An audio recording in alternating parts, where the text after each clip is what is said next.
ada situs-situs yang mengatakan pelacur lebih baik, lebih merdeka daripada istri, itu penyimpangan gitu ya. Itu penyimpangan, itu orang-orang menyimpang yang berpikir kayak begitu. Ya, kemarin juga membahas masalah bagaimana susahnya punya anak di luar nikah gitu ya. Padahal emang harusnya nggak punya anak di luar nikah gitu ya. Ya kita bersimpati sama anaknya itu bukan salah dia gitu ya. Tapi tidak seharusnya orang yang berzina yang mengeluh gitu. Ya, tidak seharusnya dia mengeluh. Gitu ya. Harusnya anaknya mengeluh ya kenapa emak atau bapak kelakuannya kayak begitu gitu ya. Kan saya jadi malu gitu ya. Anak itu nggak bersalah gitu ya. Tapi dia jadi korban. Bismillahirrahmanirrahim. Assalamualaikum warahmatullahi wabarakatuh. Alhamdulillah, innalhamdulillah nahmaduhu wa nasta'inuhu wa nastaghfiruh wa na'udzubillahi min syururi anfusina wa min sayyiati a'malina. May yahdihillahu fala mudhillalah wa may yudlil fala hadiyalah. Asyhadu an la ilaha illallah wahdahu la syarikalah wa asyhadu anna Muhammadan abduhu wa rasuluh la nabiyya ba'dah. Allahumma shalli wa sallim wa barik ala Muhammad wa ala alihi wa sahbihi wa man tabi'ahum bil ihsan ila yaumiddin amma ba'd.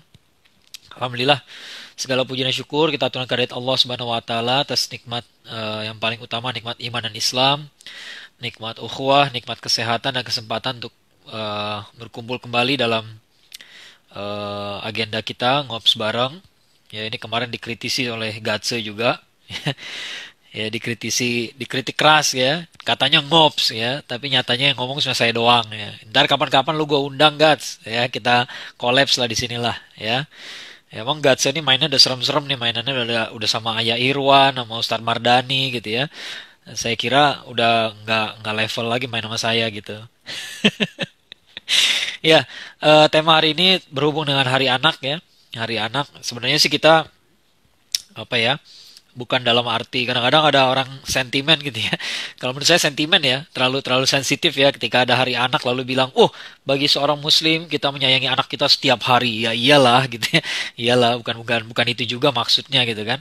Tapi kan biasanya penentuan hari-hari itu ya supaya pada hari itu secara khusus kita mengevaluasi sesuatu ya, sama kayak proklamasi kemerdekaan gitu ya, kan kita mencintai negara kita setiap hari juga, tapi bukan berarti tapi tanggal 17 Agustus itu ada momen yang penting gitu ya. Ya bukan bukan juga kita merayakan dalam arti pesta-pesta gitu ya, tapi memang manusia itu butuh momen-momen ya. Gak mungkin setiap hari dia dia memberikan perhatian spesial pada segala hal tuh nggak mungkin ya. Pasti setiap hari itu ya apa porsinya seadanya saja, tapi begitu ada momen tertentu ya dia bisa berikan porsi yang agak lebih gitu ya. Nah sekarang porsi waktunya kita memberikan perhatian lebih pada anak gitu ya, rencananya kan niatnya begitulah ya. Kalau dibikin hari anak atau hari ibu, hari ayah gitu ya, pasti maksudnya adalah cobalah hari itu kita berikan perhatian lebih pada anak, pada ayah, pada ibu dan sebagainya ya. Bahkan ada hari persahabatan juga kalau nggak salah ya, hari persahabatan internasional malah kalau nggak salah ya, Allah alam bisawab ya. Nah, eh, itu esensi dari pemberian hari-hari itu ya, hari pahlawan. Nah, hari pahlawan ya, hari pahlawan tuh bukannya bukannya tiap hari kita nggak peduli sama pahlawan, tapi di hari itu bolehlah kita agak spesial dikit bikin kajian atau mengingat kembali para pahlawan kita gitu ya. Nah, hari ini kita memikirkan soal anak kita. Bagi yang jomblo, bukan berarti kalau kalau belum punya pasangan nggak mikirin anak ya. Eh, apa? Kan para ulama juga udah mengatakan bahwa hak anak dari ayahnya itu adalah yang pertama adalah dipilihkan ibu yang baik untuknya. Ya, jadi sebenarnya seorang laki-laki itu bukan mencari istri untuk pasangan dirinya saja, tapi juga mencari calon ibu bagi anak-anaknya. Nah, itu kan berarti ketika dia cari istri, dia sebenarnya cari cari ibu, ya, cari ibu bagi anak-anaknya, ya. Jadi eh, apa, walaupun belum punya pasangan sekalipun, ya kita udah mikirin anak gitu ya. Dan itu suatu hal yang fitrah sekali ya. Ya kalau kalau perempuan nggak usah diajarin lah fitrahnya untuk menjadi seorang ibu. Dari kecil aja mainan yang dipilihnya biasanya boneka gitu ya. Itu udah naluri seorang calon ibu ya, nggak perlu nggak perlu di bahkan apa ya nggak perlu diperintahkan pun udah kayak begitu ya. Memang nalurinya kuat sekali gitu ya. Eh, Bukan berarti laki-laki juga punya naluri sebagai orang tua, tapi nalurinya agak beda. Nah, mungkin nalurinya naluri melindungi ya. Ya kemarin di Amerika baru kejadian tuh, ada seorang kakak beradik masih kecil, masih umur Kayaknya kakaknya baru umur 8, 9, 10 gitu lah paling. Ya, adiknya masih masih kecil sekali, masih 5 tahun, 6 tahun gitu ya. Tiba-tiba diserang sama anjing. Ya, diserang, diterkam gitu ya. Dan kakaknya tuh pasang badan, kakak laki-lakinya ini pasang badan ya untuk melindungi adiknya. Sampai akhirnya mukanya tuh di segini nih di apa? Diterkam sama anjing ya. Dan sampai sekarang masih cedera gitu ya, masih cedera. Tapi alhamdulillah selamat gitu ya. Nah, yang menarik adalah pas diwawancara kata ya anak umur 8 9 tahun nih jawabannya simple aja kata dia. Saya pikir waktu itu saya cuma mikir ya, kalau ada yang harus mati hari itu harusnya saya kata dia gitu. Ya. Nah, saya pikir ini anak udah punya naluri jadi kepala keluarga rupanya. Ya, kepala keluarga jadi seorang seorang ayah, seorang laki-laki dari keluarganya, rupanya dia udah punya naluri itu kan. Ya, nah, jadi memang nalurinya nggak sama seperti naluri seorang ibu barangkali ya, melihat boneka ditimang-timang gitu ya, dikasih makan, ya mungkin bukan itu, tapi sudah ada naluri itu, gitu ya. Nah sekarang jadi kita bicara soal anak, ya baik yang sudah punya anak, belum punya anak, atau bahkan belum ada pasangannya, saya rasa tetap relevan untuk kita bicarakan ya. Minimal begini aja deh, minimal kalau saya bahas Ghosul Fikri nih ya, saya selalu mengatakan kita bertanya gini aja deh, kira-kira dunia macam apa yang mau kita wariskan kepada anak-anak kita nanti. Nah, itu kan pertanyaan kayak gitu nggak perlu dijawab sama yang udah punya anak, ya. Jadi yang belum punya anak pun bisa mikir, ya. Nih kalau tahun depan gua lulus kuliah, tahun depannya lagi udah dapet jodoh, mudah-mudahan gitu ya. Setahun 2 tahun kemudian udah punya anak, kayak apa negara dunia ya? Dunia ini macam apa gitu ya? Udah bisa bayangin, ya.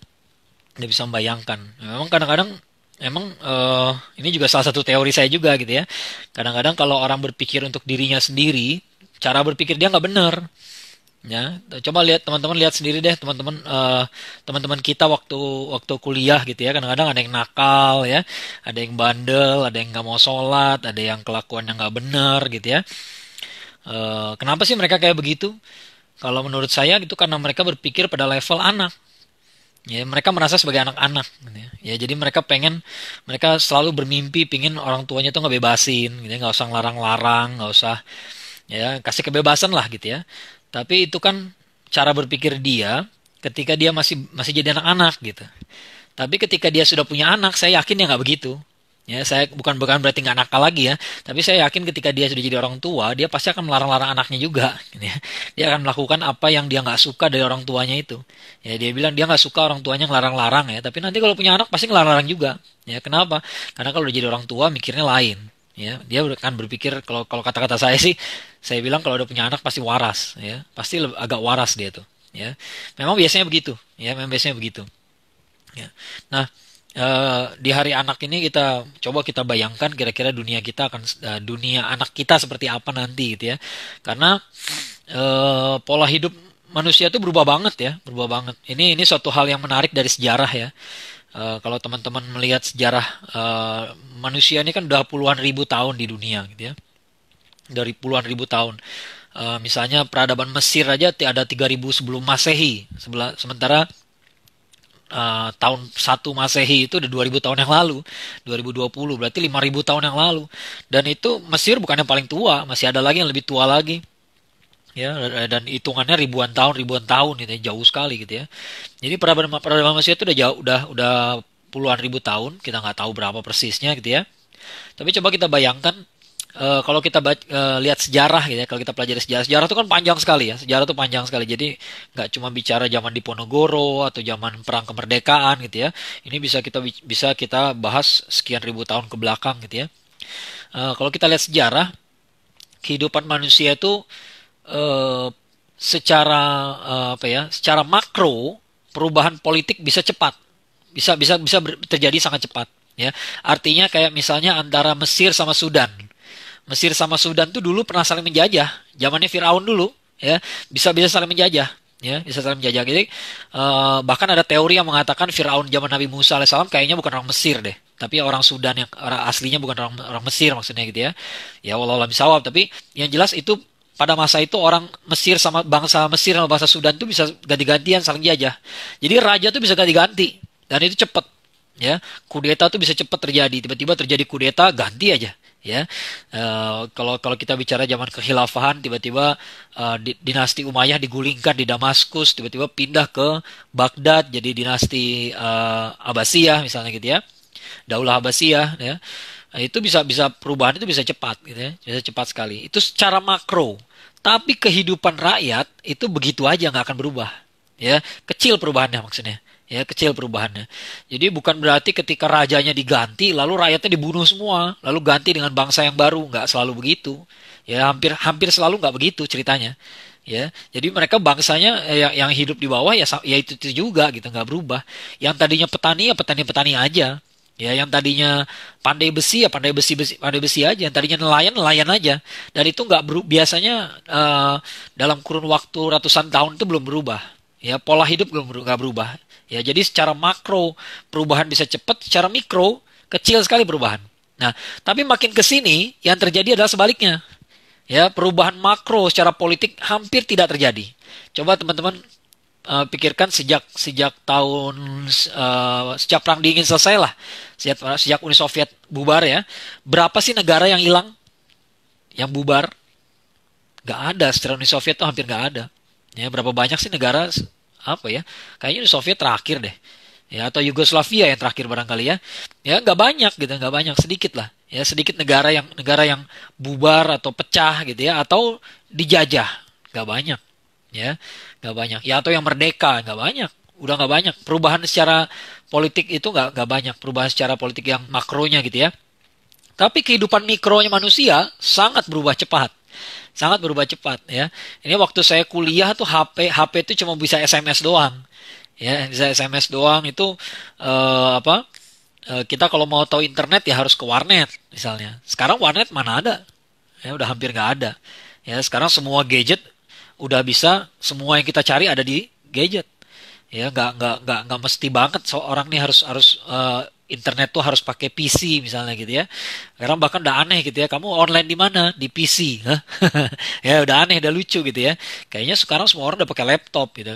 Ya dulu sampai saya lulus S1 waktu sidang itu. Nah, waktu sidang aja ya, nggak semua orang bisa pakai laptop. Karena laptop dulu masih belasan juta harganya, mahal sekali. Ya, jadi waktu saya sidang tuh dulu saya bawa ini, bawa CPU, bawa CPU dipasangin ke infocus ya langsung ya. Nah, apa? eh itu perubahan besar ya, perubahan besar sekali ya. Apa? Bagaimana cara kita hidup gitu ya. Berapa banyak sih dulu yang delivery pesan makanan? Ya dulu cuma beberapa fast food aja yang memberikan delivery. Sekarang semuanya udah. Ya nasi goreng aja kita bisa pesen lewat ojek online ya. Ya. Nah, jadi perubahan perubahan besar sekali ya. Saya tahun 2010 pertama kali menerbitkan buku Islam Liberal 101. Langsung nggak pakai buku. Apa nggak pakai toko buku maksudnya. Ya nggak pakai toko buku sama sekali. Ya. Eh, kalau itu terjadi tahun 2000 awal itu nggak ada ceritanya tuh ya, nggak ada ceritanya bisa bisa jual buku sendiri, cetak sendiri, jual sendiri, dan sekarang alhamdulillah 10 tahun udah cetakan ke 10. Itu nggak akan terjadi kalau dulu ya, kalau tahun 2000 awal gitu ya. Tapi sekarang udah sangat bisa ya, orang udah nggak terlalu tertarik lagi pergi ke toko buku, dia maunya pilih-pilih aja, pesen datang ya, bayar ongkos kirim mau ya. Jadi ada perubahan besar dalam hidup kita gitu ya. Tapi kalau kalau kalau secara makro politik hampir nggak ada. Indonesia Indonesia aja ya. Apa ya, saya nggak mau mendahului takdir lah, tapi melihat pola-pola zaman sekarang gitu ya, penjajahan kayak zaman dulu tuh susah gitu ya. Kecil kemungkinannya bakal terjadi kayak dulu lagi gitu. Misalnya Belanda datang menguasai Indonesia gitu ya, itu kecil kemungkinan kayak begitu ya. Kenapa? Karena udah sangat kompleks lah, udah sangat kompleks keadaan keadaan sekarang gitu ya. Eh, tapi sekali lagi kehidupan kita udah berubah banget ya. Anak-anak kita juga mengalami hidup yang sangat berbeda sekali, sangat berbeda ya. Eh, jadi kebiasaan-kebiasaan kita yang lama nggak sama. Makanya saya selalu mengatakan kita nggak bisa punya kebijakan yang sama dengan anak kita seperti orang tua kita kepada kita dulu. Misalnya orang tua kita menjaga kita dari tontonan yang nggak baik gitu ya. Misalnya dengan cara apa? Matiin TV-nya ya, atau ganti channelnya. Ini nggak bagus, ganti gitu ya. Ini nggak bagus buat anak-anak. Tapi sekarang gimana ngelarangnya? Udah jelas di gadget semuanya ada. Ya, semua film ada, yang pendek ada, yang panjang ada, yang bajakan ada, yang resmi ada. Ya, semuanya ada. Ya. eh, nggak bisa dicegah lagi seperti kayak begitu, gitu ya. Kalau dulu kenakalan remaja paling apa sih? Ya dulu waktu saya SMA gitu ya, paling orang pada bolos sekolah gitu ya, ngerokok gitu ya. Itu aja lah gitu ya. Kalau sekarang kan jauh lebih serem lagi, ya jauh lebih serem. Ya. Nah itulah sebabnya kita harus memikirkan seperti apa kehidupan anak kita. Ya. Nah kalau saya memberikan judulnya predator anak, gitu ya, biasanya predator anak itu nih adalah istilah dipakai untuk pedofili ya, orang yang melakukan pelecehan seksual kepada anak-anak, memang dia seleranya begitu gitu ya, pengennya sama anak-anak. Sebenarnya sih menurut saya sih bukan apa selera pedofili itu bukan berarti orang yang sangat eh, ajaib seleranya ya, tapi memang pemerkosaan itu selain masalah syahwat juga masalah apa juga masalah kekuatan ya, kekuasaan gitu ya. Kan nggak mungkin orang yang kecil lah kemungkinannya korban perkosaan itu adalah yang lebih lebih kuat strata sosialnya, lebih lebih kuat fisiknya, tuh jarang sekali gitu ya. Biasanya memang yang diperkosa itu yang lebih lemah ya. Dan anak-anak itu yang paling lemah. Itu masalahnya ya. Oleh karena itu banyak orang yang apa misalnya penyuka sesama jenis gitu ya, kemudian berubah menjadi pedofili gitu ya. Kenapa ya? Karena memang ya kalau mereka penyuka sesama jenis tapi duitnya banyak, mereka bisa pergi ke barnya orang-orang gay kan ada gitu ya. Tapi kan nggak semuanya bisa pergi ke sana. Ya, mereka bisa pergi ke adalah pesta-pesta seksnya segala macam gitu ya. Mereka bisa bayar gitu. Tapi kalau yang nggak bisa kan mereka cari yang lemah. Ya, siapa yang bisa dimangsa gitu ya? Ya anak-anak ya korbannya gitu ya. Tapi saya nggak mau bahas itu walaupun itu bagian dari pembahasan sih ya. Saya ingin membahas ada dua jenis ya. Saya berusaha merumuskan ada dua jenis yang akan memangsa anak-anak kita, yang berpotensi memangsa anak-anak kita gitu ya. Dan oleh karena itu kita harus menjaga ya supaya nggak terjadi gitu ya. Supaya nggak terjadi pastinya ya. Yang pertama ini adalah orang-orang yang eh, apa orang-orang yang melakukan penyimpangan ya. Penyimpangan itu apa sih? Penyimpangan itu adalah orang tuh tahu aturannya tapi dia dia rusak gitu aturannya ya. Dia mengubah dari aturan yang sudah ada atau dari jalan yang lurus. Salah satunya yang tadi ya, predator anak dalam pengertian pedofili tadi. Nah sekarang coba kita lihat teman-teman, betapa banyak penyimpangan itu terjadi di sekitar kita. Ya, berapa banyak udah ada, ini udah sering saya sebutkan di sini kan, ada situs-situs yang mengatakan pelacur lebih baik, lebih merdeka daripada istri. Itu penyimpangan gitu ya. Itu penyimpangan, itu orang-orang menyimpang yang berpikir kayak begitu. Ya, kemarin juga membahas masalah bagaimana susahnya punya anak di luar nikah gitu ya. Padahal emang harusnya nggak punya anak di luar nikah gitu ya. Ya kita bersimpati sama anaknya itu bukan salah dia gitu ya. Tapi tidak seharusnya orang yang berzina yang mengeluh gitu.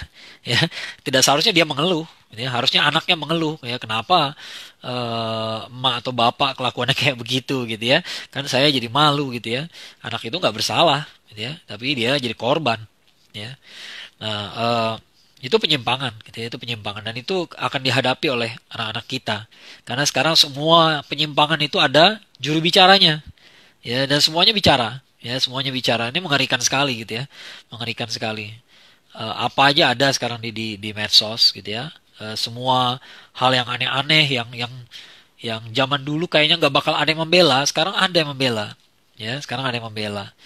Eh, Termasuk aliran-aliran sesat gitu ya. Kalau dulu nggak dulu ada, tapi dulu nggak ada yang bicara di membela, melakukan pembelaan tuh nggak ada gitu ya.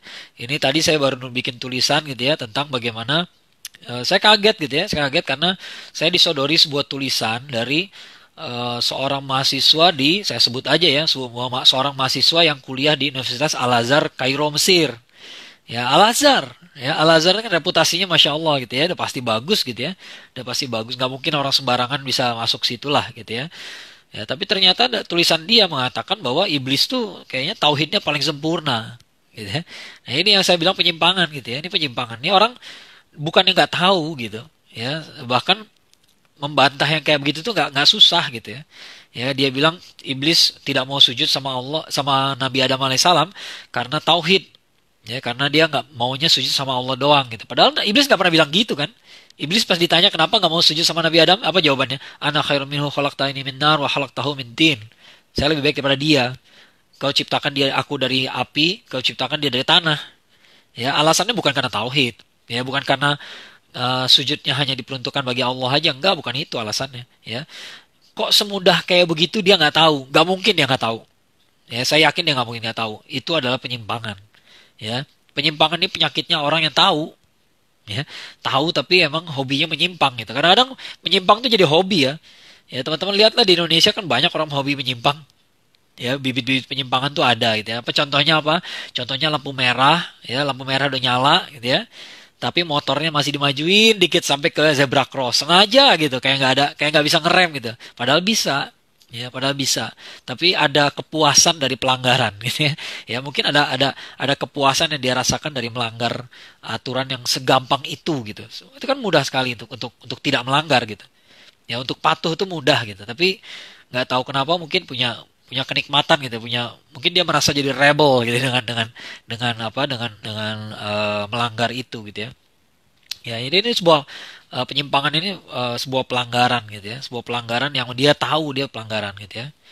Ya, kemudian yang kedua, predator yang kedua adalah pembodohan. Nah, kalau pembodohan ini ya orang dibikin bodoh sehingga nggak ngerti apa yang dia perbuat salah gitu ya.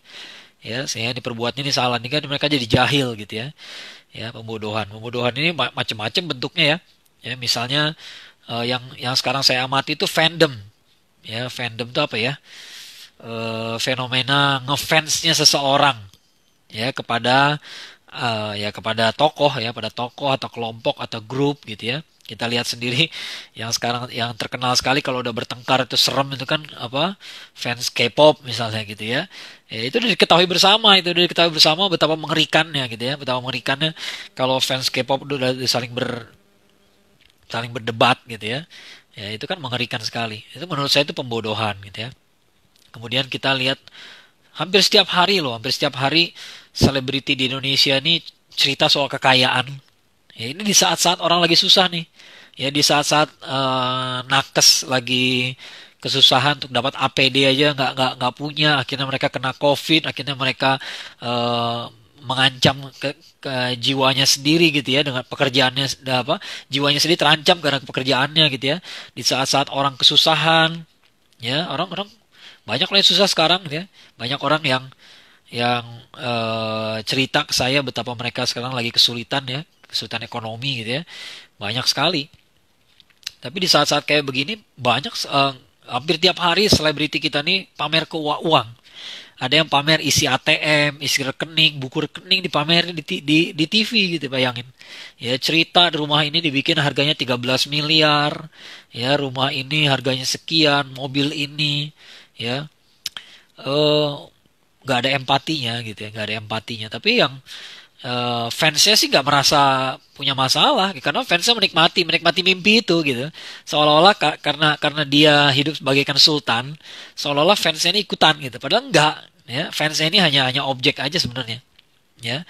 Kita ini kan hanya objek ya, kita ini hanya objek ya. Begitu begitu kita ngeklik atau nge-like postingan dia, sebenarnya dapat duit kan dia, kita mah nggak dapat apa-apa ya, bahkan dapat perhatian dia pun tidak dapat perhatian pun enggak ya.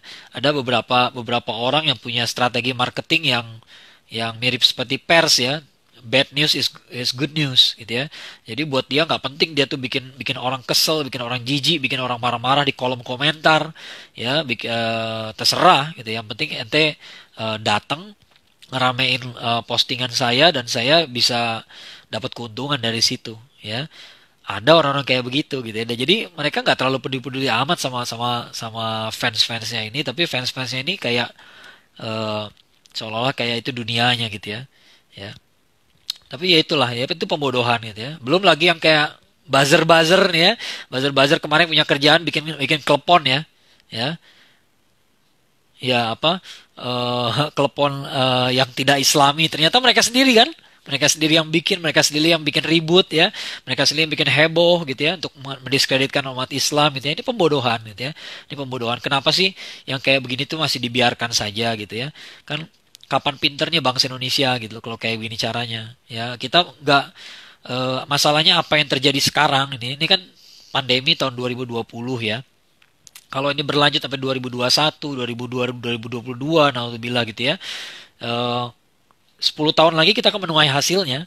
Ya, kita akan menuai hasilnya bagaimana generasi yang dibesarkan di masa-masa sulit ini gitu ya, kira-kira mereka gimana kondisinya nanti, ya. Sementara dunia mereka ya seperti inilah, gitu ya, seperti ini. Ada artis-artis yang nggak nggak nggak pantas sebenarnya dijadikan pujaan gitu ya.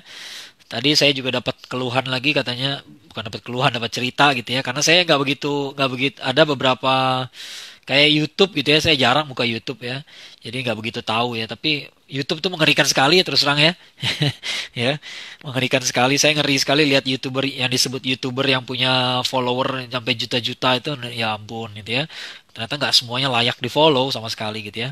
Ya ada yang apa, bahasannya betul-betul bahasan yang jorok-jorok gitu ya.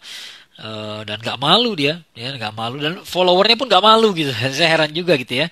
Follower itu kan mereka dengan mereka komen di situ gitu ya. Nah, mereka komen di situ. Ini sebuah hal yang perlu kita pikirkan bersama ya. Ada postingan yang bahas masalah yang jorok-jorok gitu ya, yang saru-saru gitu ya. Tiba-tiba ada yang komen, komen, dan ini akun-akun asli. Ya begitu dilihatnya akunnya asli, bukan akun pura-pura gitu ya, bukan akun anonim gitu ya. Dia komen segala macam, dia ngomong segala yang ya, dia tanggepin gitu ya. Eh, jadi kemungkinannya kan ada dua, ya kemungkinan ada dua. Pertama dia udah putus urat malunya, udah nggak malu sama sekali, kan ketahuan sama teman-temannya bahwa dia nih komen di postingan yang kayak begitu, ya. Jadi ada dua kemungkinan. Pertama dia emang nggak tahu malu.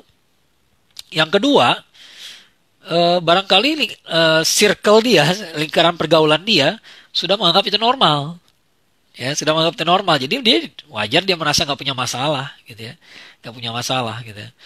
Eh, Ya kan, kalau kalau kalau kalau apa kalau generasi saya dulu barangkali kita masih pikir-pikir ketika untuk melakukan seperti kayak begitu ya. Ya kenapa nanti ini cara berpikirnya anak muda gitu ya. Kalau gua ketahuan kayak begitu, kira-kira masih ada yang mau nggak mau gua gitu. Sederhana aja gitu. Ya laki-laki aja mikir kayak begitu. Kalau sekarang perempuannya aja nggak mikir kayak begitu. Ya akun-akun perempuan aja ngomong jorok, ngomong kasar gitu ya. Itu kayak udah nggak mikir lagi, dan ya kemungkinannya kedua sih menurut saya. Yang keduanya apa? Sudah dianggap wajar, sudah dianggap wajar, sehingga eh, apa itu nggak akan pengaruhi dia laku apa enggak gitu istilahnya gitu ya. Ya bakal ada yang mau sama dia apa enggak yang nggak ngaruh ya, orang masih akan nggak peduli aja, nggak perlu mikirin yang kayak begitu-gituan gitu ya. Nah, ini kan pembodohan, pembodohan. Kenapa saya bilang pembodohan? Karena ini tuh mimpi doang gitu ya. Seolah-olah kayak artis yang kita puja-puja tuh kayak mikirin kita aja, atau yang kita puja-puja tuh kayak seolah-olah kayak hidup mereka bener gitu. Ya padahal berulang-ulang loh ini artis nih ketangkep pakai narkoba lagi gitu ya. Hidupnya kacau lagi. Ntar begitu kacau kalau kita kritisi, nanti kita dibilangnya, "Wah, Anda mengklaim surga, Anda sok suci." Ya gitu ya. Ya. Oh, jangan begitu. Kita hanya berbeda beda dalam memilih dosa gitu ya. Ya iya, dosa gue beda sama dosa dosa lu, tapi alhamdulillah nggak, narkoba mah nggak pernah kesenggol sama gue gitu ya. Tapi kalau kita ngomong kayak gitu tadi bilangnya sombong, tadi bilangnya sok suci, ya repot lah. Ya, kalau kayak gitu mereka hanya pengen menerima jawaban yang senang buat mereka aja gitu ya. Ya, jadi ketika pujaan hatinya salah pun mereka akan bela juga. Ya, kacau balau lah.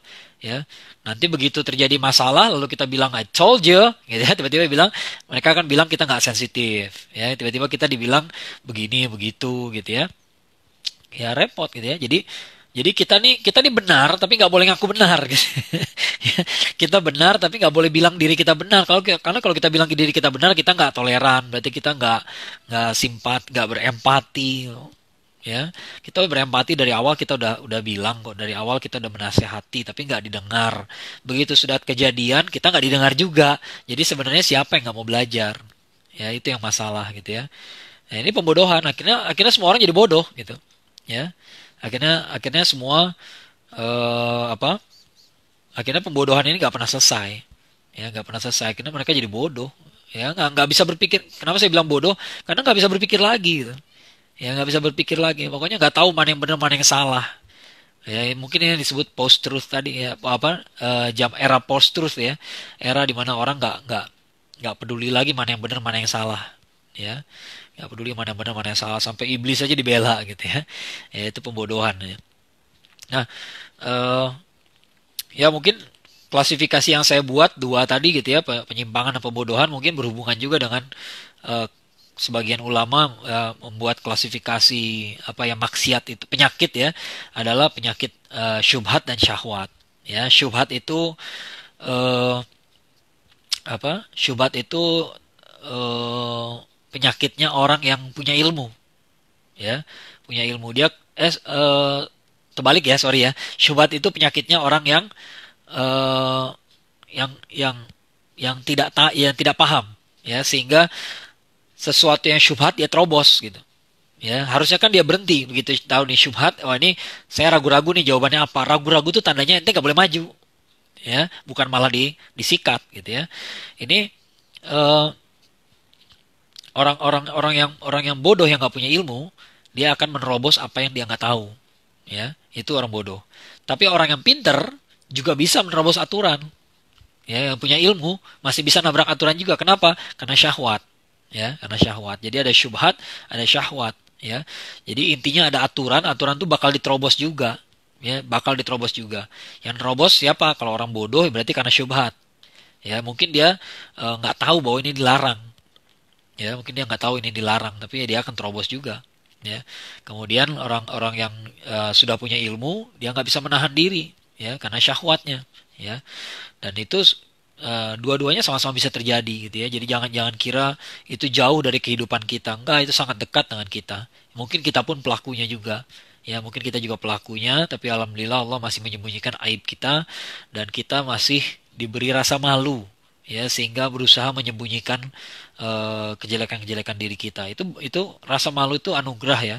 Ya, karena kata Rasulullah SAW kan idza lam tastahi fasna ma syi'ta. Jadi kalau nggak punya rasa malu lagi, perbuat aja semau kamu. Ya, artinya para Rasulullah SAW tuh sama orang yang nggak tahu malu tuh udah angkat tangan gitu, mau diapain lagi gitu.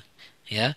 Nah, kalau Rasulullah aja tak angkat tangan apalagi kita gitu kan. Yang lain juga udah nggak bisa apa-apain lagi. Ya. Kenyataan bahwa kita masih punya rasa malu itu berarti kita masih tahu itu salah, masih menyesal, masih pengen tobat, masih pengen untuk tidak seperti itu lagi. Sama sekali nggak ada keyakinan kita bahwa kita ini sudah sempurna, bersih, nggak punya kesalahan, nggak ada kepikiran gitu, ya. Tapi yang jelas kita ya apa bersyukurlah masih diberikan rasa malu. Ya, kembali kepada pembicaraan, eh, itulah dua dua pemangsa gitu, dua predator yang mengintai anak-anak kita nanti, ya, anak-anak kita nanti, ya, nanti atau sekarang ya, kalau udah punya anak ya sekarang, ya. Itu benar-benar masalah nyata yang kita hadapi semua bersama gitu ya.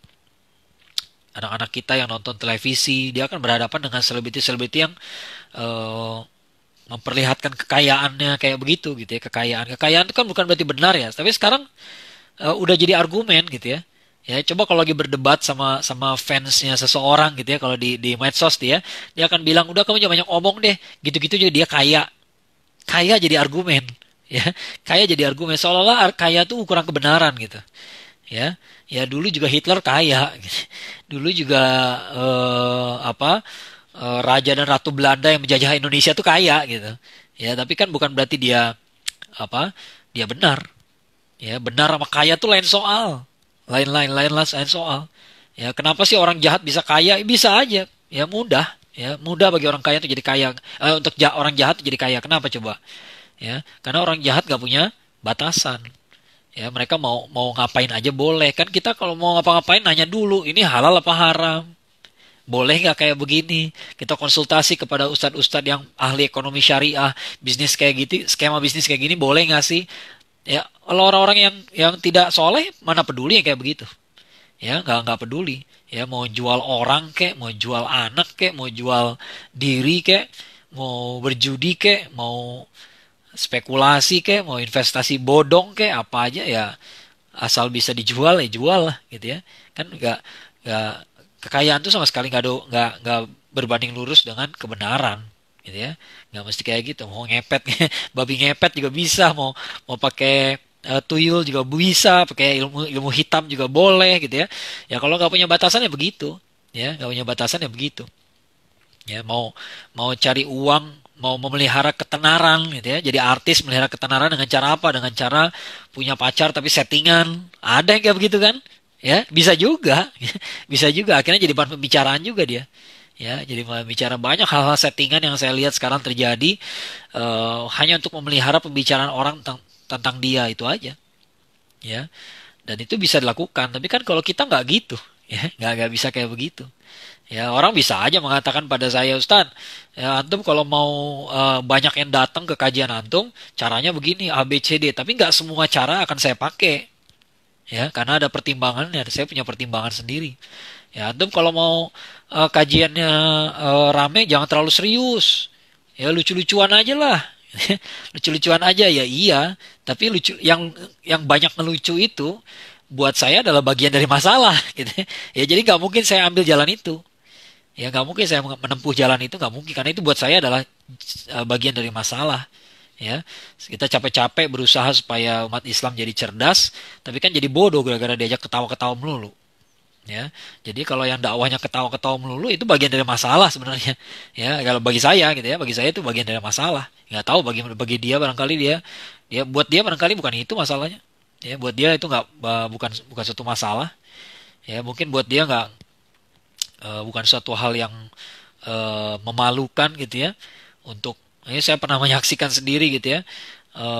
Untuk apa ceramah 45 menit, 30 menitnya bercanda gitu ya, mungkin buat dia nggak masalah gitu ya. Ya, dalam pikiran dia karena emang yang dia cari bukan kaderisasi gitu ya, bukan kaderisasi. Kayak ada beberapa tips gimana caranya supaya follower Instagram langsung nambah jadi jutaan misalnya gitu ya, ada tips buat gini, tapi eh, tips-tipsnya itu apa ya, maksudnya memang itu tujuannya gitu, tujuannya adalah menambah follower. Ya, tujuannya menambah follower. Saya agak berhati-hati dengan hal itu. Ya, karena saya tidak punya niat menambah apa, bukan bukan menambah sekedar follower gitu ya. Saya ingin menambah eh, mungkin nggak enak kalimatnya kesannya kesannya kayak saya jadi bos gitu ya. Saya niatnya adalah kaderisasi. Ya, ya mungkin soalnya bukan saya yang jadi bos gitu, tapi intinya adalah saya pengen follower saya itu adalah follower yang bergerak gitu. Ya, bergerak yang benar-benar semuanya jadi sanggup punya punya punya daya gerak yang kuat gitu ya, bukan hanya orang nambah banyak gitu ya terus saya bisa memonetize kalian gitu ya. Ya nggak kayak begitu gitu ya. Ya, kenapa nggak mainan YouTube ini, belum ada waktu aja, belum ada ini podcast aja belum, jadi nggak konsisten nih jadinya nih ya. Ya repot juga ya. Ya inilah kesulitannya di situ gitu ya. Jadi nggak akan semua jalan saya tempuh gitu ya. Nggak bisa eh, ini biar laku begini Ustaz ya. Saya bukan biar laku ya, bukan biar laku. Kalau biar laku udah banyak kok dakwah yang dibikin biar laku dan umat ini nggak berubah. Ya, umat ini nggak terjadi perubahan. Ya, nggak terjadi perubahan. Jadi menurut saya cara itu salah gitu. Ya, cara itu tidak tepat. Ya, memang kita bukan hanya berbanyak-banyak saja gitu ya, dan berbanyak-banyak itu harusnya bukan jadi keuntungan buat saya tapi keuntungan buat dakwah ya. Malah jadi bahas ke sono gitu ya, tapi intinya adalah sekali lagi kembali ke masalah ini apa yang akan dihadapi oleh anak-anak kita gitu ya, anak-anak kita ini akan diintai oleh dua predator yang mengerikan sekali. Yang satu yang mengajak mereka untuk menyimpang, yang satu lagi mengajak mereka untuk bodoh gitu ya, untuk menjadi bodoh, untuk membodoh-bodohi mereka ya, membuat mereka jadi dangkal cara berpikirnya tentang agama ya. Kayak misalnya ya kayak klepon kemarin lah. Kayak klepon ya, itu kan luar biasa gitu ya. Kemudian diperdebatkan antara jilbab dengan kebaya. Nah, itu kan pembodohan ya, pembodohan. Seolah-olah isu kita tuh itu aja terus gitu. Ya, seolah-olah kayak kayak apa, orang Indonesia mau pakai kebaya terus gitu. Ya, padahal suatu hal yang biasa jika budaya dalam arti produk itu berubah. Ya kayak orang Yunani, coba aja datang ke Yunani, tanya ke orang Yunani sekarang gitu, bangga nggak jadi penerus bangsa Yunani yang punya filsuf-filsuf terkenal? Bangga, pasti mereka bilang bangga dong. Ya itu kan filsafat tuh lahir di negeri kami ya, mungkin dia akan bilang kayak begitu ya. Tapi coba tanya, jadi Anda masih nyembah Zeus? Enggak lah, udah gue tinggalin dari kapan tahu, kata mereka gitu ya. Jadi eh, budaya itu bukan berarti kita harus stuck di masa lalu gitu ya. Ya cuma di Indonesia aja kayak begitu, yang pakai kebaya-kebaya aja terus gitu ya. Padahal apa, seolah-olah kalau nggak pakai kebaya berarti Anda mengkhianati kedaerahan gitu. Ya kan nggak begitu juga gitu ya. Itu kan pembodohan. Itu pembodohan ya, pendangkalan gitu. Seolah-olah masalah agama, masalah budaya itu cuma segitu aja gitu. Ya, itu cetek sekali. Ya, cetek sekali, semua yang kuliah ilmu budaya harusnya tahu ya bahwa itu adalah pembahasan budaya dari perspektif yang sangat-sangat dangkal sekali ya, sangat dangkal dalam arti produk ya, apa, batik ya, rumah-rumah gadang gitu ya, itu kan produk aja gitu ya, bukan berarti kita harus begitu terus ya. Itu pendangkalan, pendangkalan seperti itulah ya. Banyak yang apa, pemikiran-pemikiran yang membodohi ya. Kenapa? Kenapa sih ada yang membodohi kayak begitu ya? Karena kalau semakin banyak orang bodoh, banyak yang bisa ngambil keuntungan. Ya, banyak yang bisa ngambil keuntungan. Ya itu tadi fandom tadi. Ya, selebriti-selebriti itu, seleb-seleb yang dipuja-puji itu, mereka bisa hidup dari kebodohan. Ya, selama banyak orang bodoh akan banyak yang ngikutin mereka gitu. Ya, mereka mau hancur ke, mau cerita di depan kamera secara live gitu ya, cerita dia duduk sama istrinya berdua, dia cerita istri saya hamil duluan baru kami nikah gitu ya, cerita kayak begitu, kemudian istrinya disuntung-suntrungin kayak begitu gitu ya. Follower kan senang aja. Kenapa? Karena followernya juga nggak pinter ya. Kalau followernya pinter, dia nggak suka tontonan kayak begitu. Apaan sih nih? Ya, apaan sih, norak banget ya. Nggak nggak nggak main lah gue yang kayak begini gitu ya, seleranya pasti nggak kayak begitu ya. Nah, jadi orang bodoh itu dibutuhkan. Ya, beberapa orang memang hidup tuh dari orang bodoh. Gitu ya. Kalau nggak ada orang bodoh lagi ya bingung dia mau ngapain. Ya. Nah, jadi jangan heran gitu ya. Jangan heran kalau kedua hal ini eksis ya. Dan sekali lagi, dan karena itu kita memang harus eh, waspada gitu ya. Ini yang saya katakan, yang namanya Ghazul Fikri itu kan, Ghazwah tuh perang. Ya, namanya perang itu dia nggak nunggu kita siap. Dia nggak nanya kita siap nggak siap. Pokoknya harus siap. Udah terjadi. Ya, udah terjadi. Nah, karena itu sekarang sudah terjadi, maka memang kita harus bersiap-siap. Ya, kita nggak bisa menyesali kenapa ini terjadi. Oh, ini udah fitnah akhir zaman, Ustaz. Ya iya, udah nggak usah dibahas lagi yang kayak begitu mah gitu ya. Memang namanya akhir zaman tuh makin dekat, bukan makin jauh gitu ya. Tapi kita juga harus bersiap-siap ya. Ini banyak beberapa komentar yang menarik nih dari Mbak Elita Permata. Saya menulis tentang fanfiction yang ditulis fandom dan memang itu betul-betul mengerikan. Karena mereka bebas melakukan apa saja dalam cita-cita fantasi yang mereka buat, termasuk menjadikan idola mereka LGBT. Jadi mereka berfantasi gitu ya bahwa idola mereka kayak gitu ya. Waduh, ini lain lagi nih ya. Di save jadi IGTV, biasanya juga begitu kok, semua ngops, edisi sebelumnya juga ada di IGTV, jadi nggak usah khawatir ya. Ada semua kok, nggak bakal apa, nggak bakal saya hapus ya. Kalau kehapus itu lain soal. Tapi insya Allah aman lah ya. Ya itulah teman-teman, seperti saya bilang tadi, udah punya anak atau belum, udah punya pasangan atau belum, tapi marilah kita pikirkan secara serius gitu ya, secara serius. Pertanyaannya simpel aja, kira-kira nanti anak kita mau hidup di dunia macam apa? Ya, coba kita pikirkan gitu. Jangan sampai kita menyesal, karena kita nggak tahu umur kita.